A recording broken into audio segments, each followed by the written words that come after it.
In this presentation, we're going to add expenses that we have downloaded with the bank feeds into our financial information to help us to create our financial statements with them. We're looking for those expenses that are going to be the repeated expenses, kind of like the low-hanging fruit type of items that we can then pick up and create transactions with. Because they're low-hanging, we can totally grab them even though, we're not that tall. So these are going to be kind of the easy type of transactions.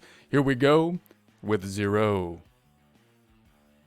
Here we are in our Triple G dashboard. We're going to start off by opening up our financial statements. We're going to go on over to the accounting dropdown. We're going to open up the balance sheet first. Once the balance sheet opens, we're going to duplicate that tab by going up to the tab up top, right-clicking on that tab up top, and duplicating it. Then we're going to go back to the tab to the left. We're going to do the same for the income statement. We're going to select the accounting dropdown. We're going to go on down to the income statement, our second favorite report or our other financial statement report.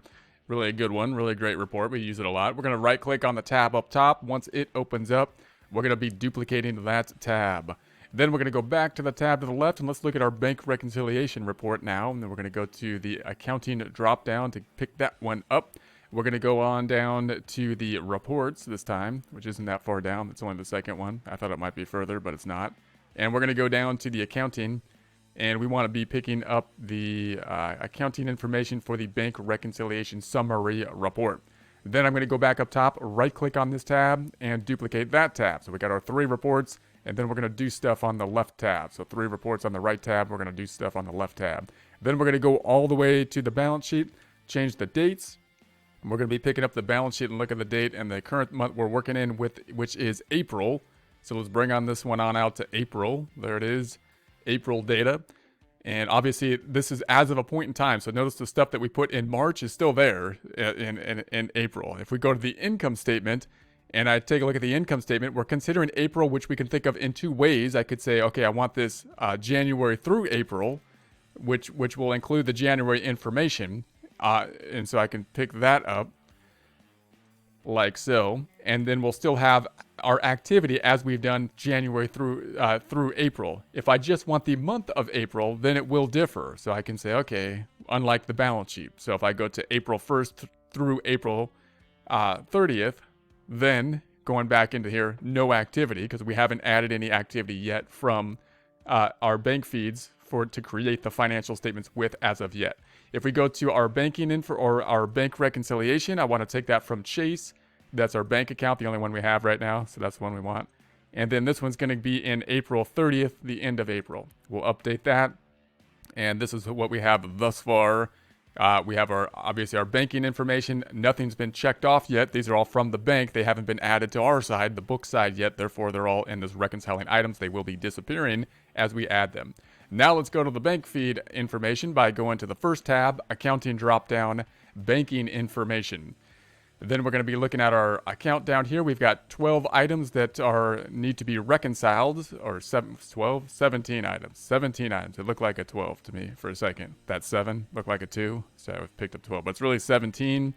So I'm going to then hold down Control, scroll up. So we're at the 125 on the zoom. The 125, that's where I like to be. And I'm going to go through here and look for kind of like, again, the low-hanging fruit. Those types of things that are repetitive. Things like the phone bill, the utility bill. Those things that I know who the vendor is, and therefore they should be things that we can pick up repeatedly. So I'll take a look at deposits later. We're not going to do deposits now. This one's going to an insurance company.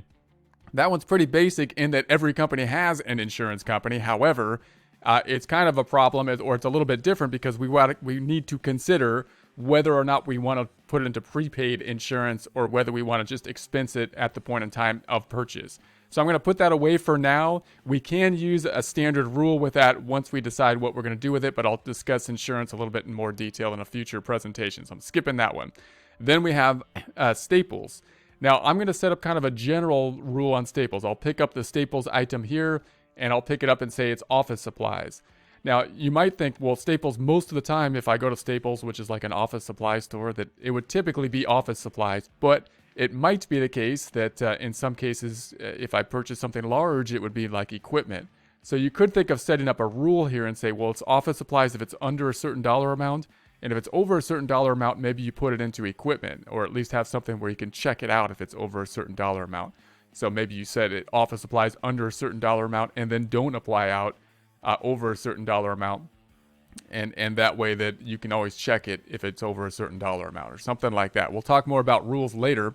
I'm just going to add the transaction over here as we go, and just note that once we do this for office supplies, it won't create a rule, but it'll create those kind of suggestions that you will have that are helpful, but they're not perfect, as we'll see when we see some of these suggestions later.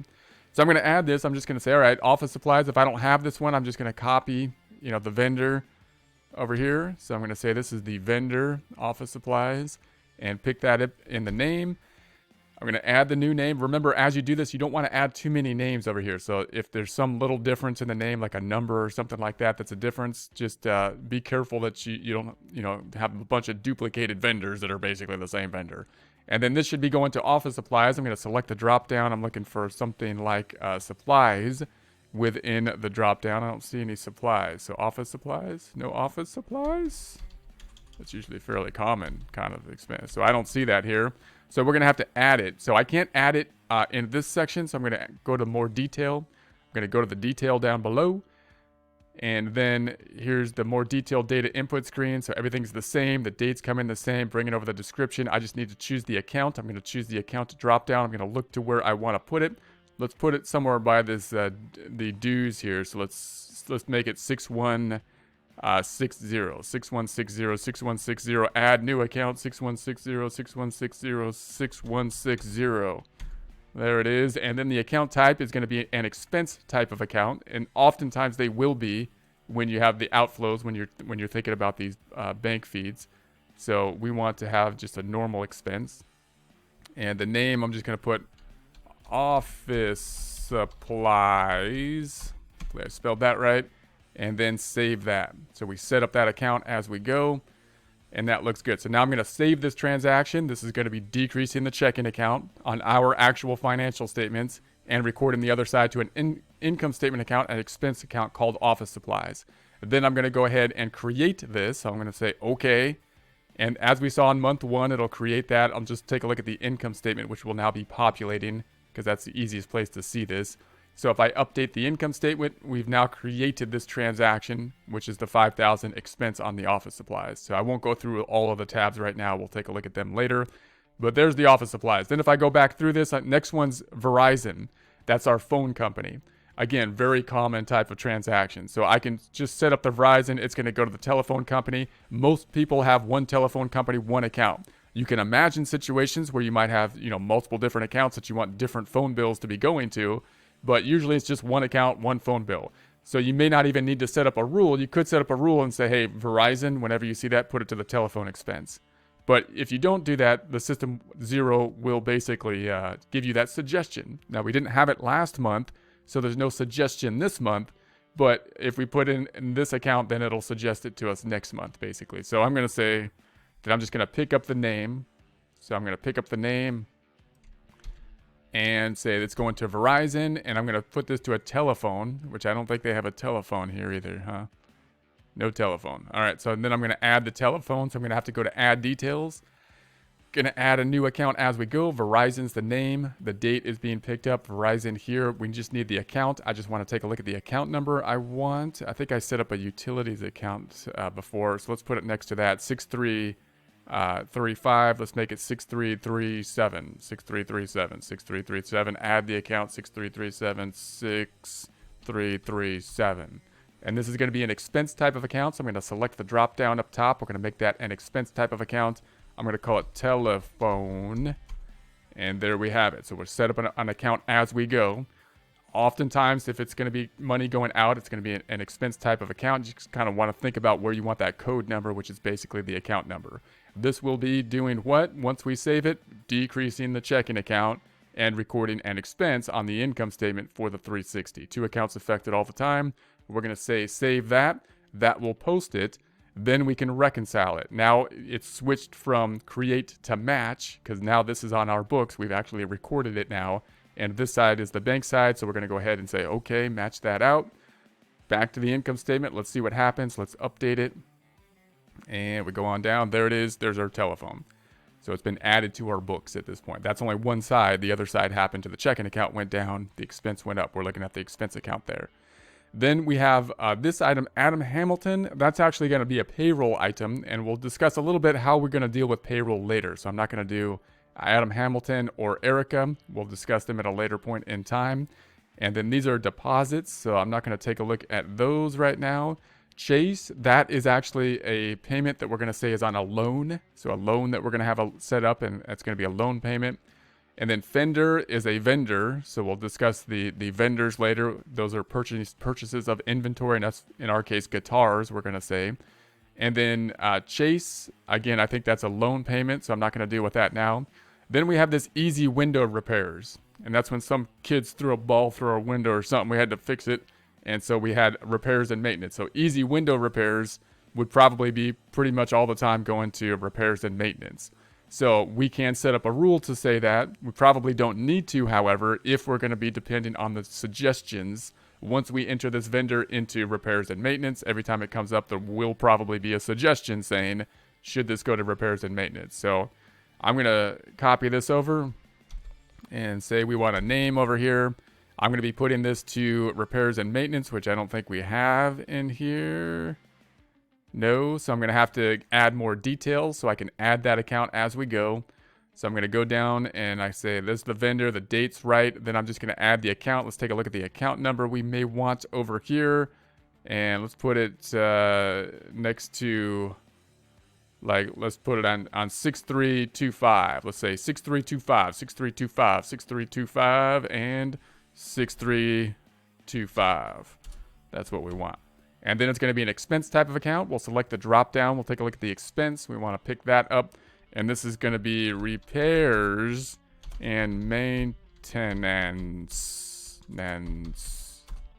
No, not right. Didn't spell it right. But there we go. Repairs and maintenance.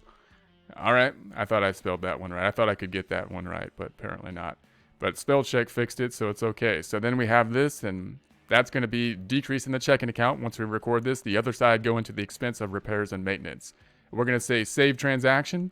It'll then save that. Now it's been recorded on the book side of things, and now we can match it if we so choose, matching what we just recorded, entering on the book side, and match that to what's on the bank side. So we're going to say, okay, let's check that out on the income statement. Back to the income statement. Let's update the income statement, and we'll see that we're creating the income statement real time right now, which is quite exciting. The balance sheet is with the cash account would be the other side, balance sheet going down. So then let's go back and see what else we can pick up. Any more low-hanging fruit that we can pick up without even getting on our tiptoes. So here's the other one for easy window repairs. Now, it's not giving us the suggestion yet. Like if I was to run through this again, let's refresh the screen and see if it gives us a suggestion on this. So I'm just going to refresh the screen by clicking on it and then refreshing it. There we go. Then it gives us a suggestion. So now notice it's saying, hey, look, you just posted one to easy window repairs last time. This is the same vendor. You put it to this account last time. Is that what you want to do this time? And note the suggestion's usually pretty good. The suggestion's right. I didn't make a rule about it. It's not a rule. It's not applying a rule. That would be different. That would be us physically going in there and saying, I want you to do this specifically. This is the system saying, hey, look, this looks like the same. Do you want to do that? So if you're going to rely on these are things that I would, if you want to be more stringent about it, again, work with another team, you would use these suggestions to see if you could make a relevant rule. And then I would make the rule for it. And then when someone else works with it, you can turn off the suggestions and say, hey, just deal with the rules, because the suggestions aren't always right. In this case, it would be, but not always. So I would always go back in there and just kind of double check those suggestions quite a few times, and then make a rule with it once you're comfortable with it. So I'm going to say this one's good. I'm going to say, yeah, that's what I want. That's going to happen. So I'm going to say there, we've created and matched that one at the same time. We created it and matched it.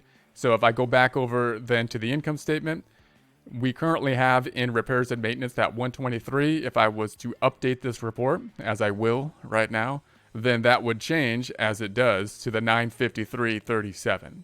Let's go back on over and see what else we got over here. Any more low-hanging fruit? This one, Edison, this is a really low-hanging one. This one's like almost on the ground. Like we almost have to like it's right where our hands are. We don't even have to put our hands out and they're there, because we made a bank rule for it. So this time this is not just a suggestion from the system. It's not one of these suggestions. If I unclick this It doesn't go away like other suggestions would.